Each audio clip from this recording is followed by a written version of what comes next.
O nível dos debates políticos no Brasil parece estar em queda livre. É cada vez mais comum vermos ataques sem provas e ofensas pessoais durante os programas que deveriam ser usados para apresentar propostas.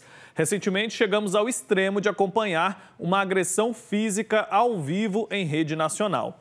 Para entender mais sobre esse assunto, eu vou conversar com o Luiz Carlos Fernandes, que é doutor em Sociologia Política, está conectado aqui com a gente. Bom dia, seja muito bem-vindo. Bom dia, obrigado pelo convite. Eu que agradeço, prazer em recebê-lo, ainda mais para falar sobre um assunto tão importante que deve interessar muito a quem nos acompanha, né? Afinal, estamos falando aqui sobre a democracia, estamos falando sobre a escolha dos próximos governantes dos mais de 5.500 municípios que temos no nosso país. Então, é algo que a gente precisa, assim, tratar com muita seriedade. E como que você avalia, doutor, esse episódio especialmente que envolveu os candidatos no último domingo? A gente viu uma agressão física acontecer, isso sem contar as diversas agressões verbais que a gente também tem acompanhado nos debates aí em vários lugares do Brasil. Olha, para você entender essa situação, você tem que entender uma série de acontecimentos dos últimos 10 anos, pelo menos, né? A gente tem que levar em consideração que houve uma mudança do que a gente chama de nova onda da política, né? Como é que a gente pode definir essa nova onda da política no Brasil? A gente tem que lembrar que o eleitor, o grosso do eleitor, ele é basicamente de classe C e D, tá? Ele tem uma baixa escolaridade, uma baixa renda, ele é conservador, tá? E ele tem se apoiado mais na internet do que na mídia tradicional, rádio e televisão, para se informar, tá? Você soma isso aos valores da que a gente chama de nova direita ou de extrema direita, que é a questão do liberalismo, né? Que é um valor levado em consideração, a questão da hierarquia social e a questão do positivismo e do moralismo. Você também deve somar a isso a questão de uma rejeição política grande, né? Da maioria do eleitor, de boa parte do eleitor, por um lado, e uma apatia, né, e desconfiança de outro. Você somando a isso, você vai criar um grupo que a gente chama de desiludido, tá? Esse desiludido é uma pessoa que ele simplesmente não só deixa de votar, ele não se abstém. Ele vai à urna e vota branco e nulo. Pra você ter ideia, em São Paulo, entre os anos 2000 e o ano 2018, esse número dos chamados desiludidos cresceu de 8,8% para 15,4%, né? Aí você soma mais também uma outra questão que a gente chama de capital convertido, né? O Bourdieu, que é um autor francês, vai falar do capital político, que é o reconhecimento de que a pessoa tem capacidade e condições de ocupar um cargo público, né? E ele vai dizer que existe um capital político, né, que é delegado, ou seja, que vem do próprio campo da política. Mas existe um capital político chamado convertido, que é a pessoa de outra área que traz para isso.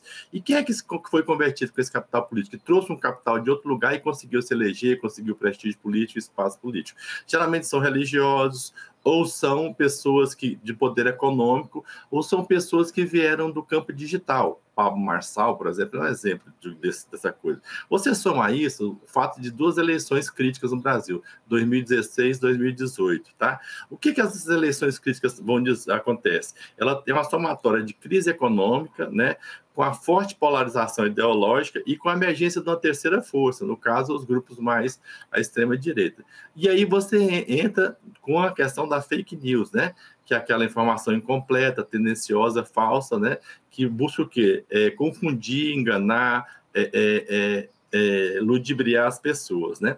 E aí você parte de uma questão que, primeiro, minha área é o marketing político. O marketing político, ele trabalha com o quê? Com a estratégia política, né? Mas a fake news, ela traz uma coisa que é a propaganda de guerra, né? A propaganda de guerra vem do nazismo, de Goebbels, por exemplo, né? E ele traz, assim, uma série de coisas. O Goebbels, em 45, quando os americanos entraram em Berlim, eles acharam o Diário de Goebbels que são 10 regras para se fazer a propaganda de guerra. A última regra diz o seguinte, né? Essa última regra de Goebbels, ela vai dizer o seguinte, que é a 12ª, ó, a propaganda deve possibilitar o deslocamento, né, da questão vamos dizer assim, da raiva, da coisa, para o ódio, né? Então, quando você vê ao extremo que o debate ele parte para o pessoal e depois parte para o físico, parece que é uma coisa nova, mas é uma coisa que vem sendo construída das últimas 3 ou 4 eleições, em que o interesse pessoal, onde as questões privadas se tornaram mais importantes que o interesse público. É o que a gente tem visto, né? Essa perda no decoro mesmo, né? Justamente nesse período que o senhor está mencionando, os últimos 10, 12, 15 anos. O que a gente pode fazer, então, para combater isso? Porque o que a gente percebe é que o debate ele fica muito empobrecido. A gente não acompanha propostas, a gente só fica vendo questões pessoais sendo debatidas num espaço que não deveria ser usado para isso e poucas ideias, de fato, sendo apresentadas à população. E parece que isso distrai o eleitor que esquece de cobrar isso também desses candidatos. Eu acho que os fatos em si já estão dizendo, as pesquisas estão dizendo que o Marcelo não ganhou nada com isso, pelo contrário, ele está deslocando Boulos e Nunes, né, em relação aos outros. Mas assim, eu acho que o próprio eleitor é que tem que dar a resposta. O político ele é perseguidor de multidões, como diz o Samuel Poppin lá. Ele vai para onde o eleitor botar ele. Se o eleitor falar, isso não é aceitável, esse tipo de gente não pode ser eleito, não pode ocupar cargo público, os políticos vão ter que mudar, os partidos vão ter que mudar.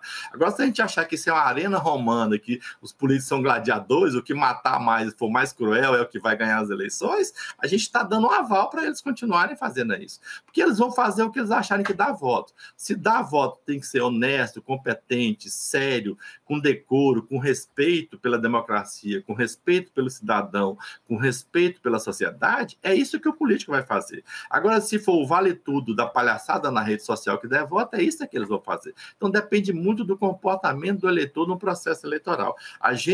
É o único momento que a gente diz quem é a elite que vai ocupar o poder na democracia, é esse momento. Nós temos esse momento que uma ditadura não tem. Certo. Então, na sua avaliação, o impacto desse episódio específico, né, do último domingo, ele não foi positivo para nenhum desses dois candidatos envolvidos? Já podemos fazer essa leitura? Não. Gera meme na rede social, gera bate-boca, mas não gera voto. Eu acho que não.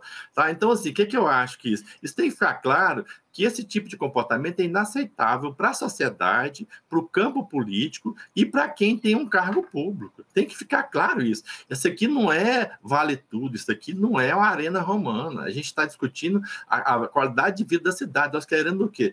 Boa saúde, boa educação, bom transporte, segurança pública, emprego, condições de vida. Nós não queremos nenhum palhaço, boxeador, como num cargo público. Nós não queremos nenhuma pessoa que acha que pode manipular as pessoas se achando muito mais esperta do que o eleitor, fazendo palhaçada para ganhar voto. A gente tem que discutir são as questões públicas, isso que tem que ficar claro. E o eleitor tem que se portar assim, isso é inadmissível. Fez isso, vai perder voto.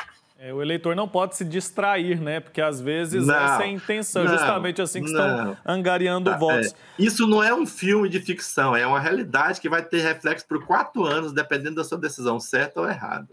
Ontem nós tivemos mais um debate, felizmente não tivemos os ânimos tão exaltados assim, mas a gente viu uma gritaria, um bate-boca ali, uma falta de respeito, inclusive, com a mediadora do debate, que naquela ocasião ele se portou muito bem, inclusive. A gente começa a perceber que isso é recorrente e não acontece só em São Paulo. Podemos dizer que é um reflexo da sociedade, da polarização que a gente acompanha na sociedade, ou é o contrário? Ou esse comportamento dos políticos, das autoridades, que acaba fazendo a sociedade se polarizar ainda mais? Na verdade, os políticos buscam captar na sociedade o comportamento deles, com pesquisa qualitativa, né, e por aí afora. Mas, assim, esse comportamento ele existe na sociedade, mas a sociedade tem que perguntar se isso é produtivo para ela, se é isso que ela quer. As pessoas têm que entender que, por ação ou por omissão, quando eu me afasto de verificar com seriedade a política, ou de escolher corretamente, as consequências não vão para o político, vão para quem os elege. Né? Então, a gente tem que entender que política é uma coisa séria e importante da nossa vida cotidiana. Então, política não é espetáculo, né? Embora a gente esteja vivendo hoje uma política de espetáculo, política não é espetáculo, política é coisa séria. A gente tem que lembrar da origem da democracia lá, né? Na Ágora Romana, o cidadão ia lá para discutir o seu dia a dia, o seu futuro, as questões relevantes da sua vida.